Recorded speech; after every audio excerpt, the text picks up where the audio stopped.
SP George Joseph നമുക്കൊപ്പം ചേരുകയാണ്.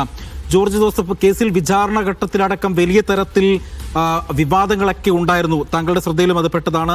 ഈ കേസുമായി ബന്ധപ്പെട്ട് നീതി വൈകുന്നു എന്നുള്ള ഒരു ആക്ഷേപം ഉയർന്നിരുന്നു.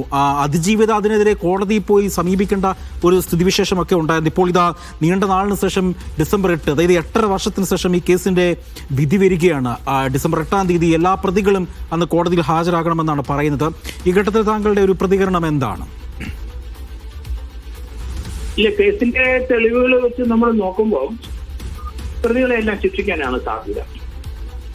കാരണം 7 വർഷം മുതൽ 10 വർഷം വരെ ശിക്ഷയാവും എന്നാണ് ഞാൻ കരുതുന്നത്. കാരണം ഇതിനകത്ത് ഈ നടിയെ പീഡിപ്പിച്ചെന്നുള്ള അതിന്റെ ദൃശ്യങ്ങള്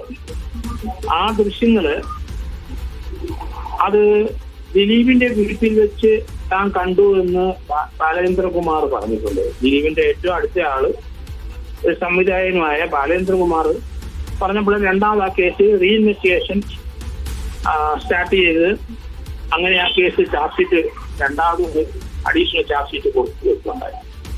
അപ്പൊ അതിനകത്ത് വളരെ വൈറ്റൽ എവിഡൻസ് ആണ്. ആ ദൃശ്യം ഏതായാലും ഒറിജിനൽ കോടതി കിട്ടിയിട്ടുണ്ട്. ഒറിജിനലിന്റെ ഡ്യൂപ്ലിക്കേറ്റ് തന്നെ, അതും ഡിജിറ്റൽ ആക്ട് അനുസരിച്ച് കൃത്യമായിട്ട് അത് ഒറിജിനൽ തന്നെയാവും. അപ്പൊ അതിന്റെ ഒരു കോപ്പി ദിലീപിന്റെ വീട്ടിൽ വെച്ച് സ്ക്രീനിൽ താൻ കണ്ടു എന്ന് അദ്ദേഹത്തിന്റെ ഏറ്റവും ആത്മമിത്രവും സുഹൃത്തുമായ ബാലേന്ദ്രകുമാർ അത് വെളിപ്പെടുത്തി. അദ്ദേഹത്തിനെ ക്രോസ് ചെയ്തതിന് സുഖമില്ലാതെ അദ്ദേഹം ആശുപത്രി കിടന്ന് മരണത്തിന് മുമ്പ് ആശുപത്രി കിടക്കുന്ന സമയത്തും അദ്ദേഹത്തിനെ കോടതിയിലെ പ്രതിഭാഗം അല്ലെങ്കിൽ ദിലീപിന്റെ അഡ്വക്കേറ്റ് ക്രോസ് ചെയ്ത കാര്യമൊക്കെ നമുക്കറിയാം. അപ്പൊ സത്യം ജയിക്കാൻ വേണ്ടി ബാലേന്ദ്രകുമാർ കൃത്യമായി താൻ കണ്ട കാര്യം കോടതി ബോധിപ്പിക്കുകയും ചെയ്തു. അതിനുശേഷം അദ്ദേഹം മരണമടയുകയും ചെയ്തു. ഞാൻ ഇതിനകത്ത് ഒരു കാര്യം ചോദിച്ചോട്ടെ. 2021 ഡിസംബർ 25 ഈ ബാലചന്ദ്രൻ കുമാറിന്റെ ഒരു നിർണായക വെളിപ്പെടുത്തലുണ്ടായിരുന്നല്ലോ. അതായത് ഈ ദിലീപ് അന്വേഷണ ഉദ്യോഗസ്ഥരെ അപായപ്പെടുത്താൻ ഗൂഢാലോചന നടത്തിയെന്ന് അപ്പോൾ താങ്കൾ സൂചിപ്പിച്ച പോലെ ദൃശ്യങ്ങൾ കണ്ടു എന്ന് പറയുമ്പോൾ പോലും അന്ന് അദ്ദേഹം ഇങ്ങനെ ഒരു വെളിപ്പെടുത്തൽ നടത്തിയിരുന്നു. അത് 2021 ഡിസംബർ 25 അതേപ്പറ്റി പോലീസ് ഒരു കേസ് എടുത്തിട്ടുണ്ട്. അതിന്റെ അന്വേഷണം എവിടം വരെ ആയെന്ന് നമുക്ക് അറിഞ്ഞുകൂടാം. അപ്പൊ അത് ഒരു നടപടികൾ പോലീസ് സ്വീകരിച്ചിട്ടുണ്ട്. പക്ഷെ ഈ കേസിനകത്ത് അതൊരു ഭാഗമല്ല, അത് ഈ കേസുമായിട്ട് അനുബന്ധമായിട്ട് വന്ന ഒരു ഭാഗമാണ്.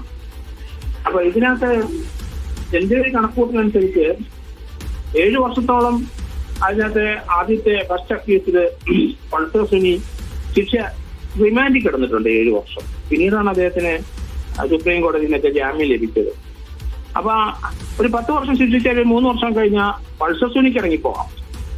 അതേസമയത്ത് ബാക്കിയുള്ള പ്രതികളെ ശിക്ഷിച്ചിട്ടുണ്ടെങ്കിൽ ജയിലിൽ കിടന്നേ പറ്റുള്ളൂ. അപ്പൊ എന്റെ ഒരു ധാരണ എവിഡൻഷ്യറി വാല്യൂ വെച്ച് മൊത്തം നോക്കിക്കഴിഞ്ഞാല് കോടതിക്ക് ശിക്ഷിക്കാനുള്ള ഒരു എവിഡൻസ് കോടതി മുമ്പിൽ വന്നു എന്നാണ് ഞാൻ കരുതുന്നത്. അതുകൊണ്ട് അത് തന്നെയല്ല, ഇതിനകത്ത് കോടതിയെ സംബന്ധിച്ചിടത്തോളം വളരെ ലബോറിയസ് ആയിട്ടുള്ള ഒരു പ്രോസസ്സാണ്. 8 വർഷത്തെ നമുക്കറിയാം 2018 ട്രയൽ തുടങ്ങി. ഏതായാലും 7-8 വർഷം കോടതി ഈ കേസുമായിട്ട് ബന്ധപ്പെട്ട് വളരെയധികം സഫർ ചെയ്തിട്ടുണ്ടെന്ന് പറയാം. കാരണം ജഡ്ജ്മെന്റ് എഴുതാൻ 1700-2000 പേജുള്ള ഡിപ്പോസിഷൻസ് മൊഴികള്. അപ്പൊ അതിന്റെ റെക്കോർഡുകൾ എങ്ങനെ ഏകദേശം 262 സാക്ഷികളെ എങ്ങാണ്ട് വിസ്തരിച്ചിട്ടുമുണ്ട്. അപ്പൊ അതെല്ലാം നോക്കിക്കഴിഞ്ഞാൽ കുറേ മാസക്കണക്കിനെടുത്ത് ഒരു ജഡ്ജ്മെന്റ് തയ്യാറാക്കാൻ. അപ്പൊ അതുകൊണ്ട് ഒരു ലബോറിയസ് പ്രോസസ് ആയിരുന്നു കോടതി ചെയ്തത്. അതുകൊണ്ട് എവിഡൻസസ് ഇതിനകത്ത് ധാരാളം ഉള്ളതായിട്ടാണ് എനിക്ക് തോന്നുന്നത്. അതുകൊണ്ട് ശിക്ഷിക്കപ്പെടാനുള്ള സാധ്യത വളരെ കൂടുതൽ തന്നെയാണ്. മാത്രമല്ല, ഇതിനകത്ത് ഈ വിചാരണ കോടതിക്കെതിരെ ഈ അതിജീവിത ഒരു പരാതി നൽകിയിട്ടുണ്ടായിരുന്നു ഈ കേസിന്റെ ഘട്ടത്തിൽ. അതായത് ഈ ഒക്ടോബർ 28 ഒരു പരാതി നൽകിയിരുന്നു. വിചാരണ കോടതി ജഡ്ജ് പക്ഷപരമായി പെരുമാറുന്നു എന്ന് കാണിച്ചുകൊണ്ടാണ് അതിജീവിത അന്ന് ഹൈക്കോടതിയെ സമീപിച്ചത്. പക്ഷേ ഹൈക്കോടതി ആണെങ്കിൽ അന്ന് അത് തള്ളുകയും ചെയ്തു. അങ്ങനെ ഒട്ടനവധി വിവാദങ്ങളും ഈ കേസുമായി ബന്ധപ്പെട്ട് ഉണ്ടായിരുന്നു. അതിജീവിതയ്ക്ക് സമ്പൂർണ്ണമായി നീതി കിട്ടും എന്ന് നമുക്ക് പ്രതീക്ഷിക്കാനാകുമോ ഈ ഘട്ടത്തിൽ? എനിക്ക് തോന്നുന്നത് ആകും എന്നാണ് തോന്നുന്നത്. കാരണം വളരെ വിവാദങ്ങൾ കോടതിക്കെതിരായിട്ടും വന്നു, അതൊക്കെ നമ്മൾ കണ്ടു.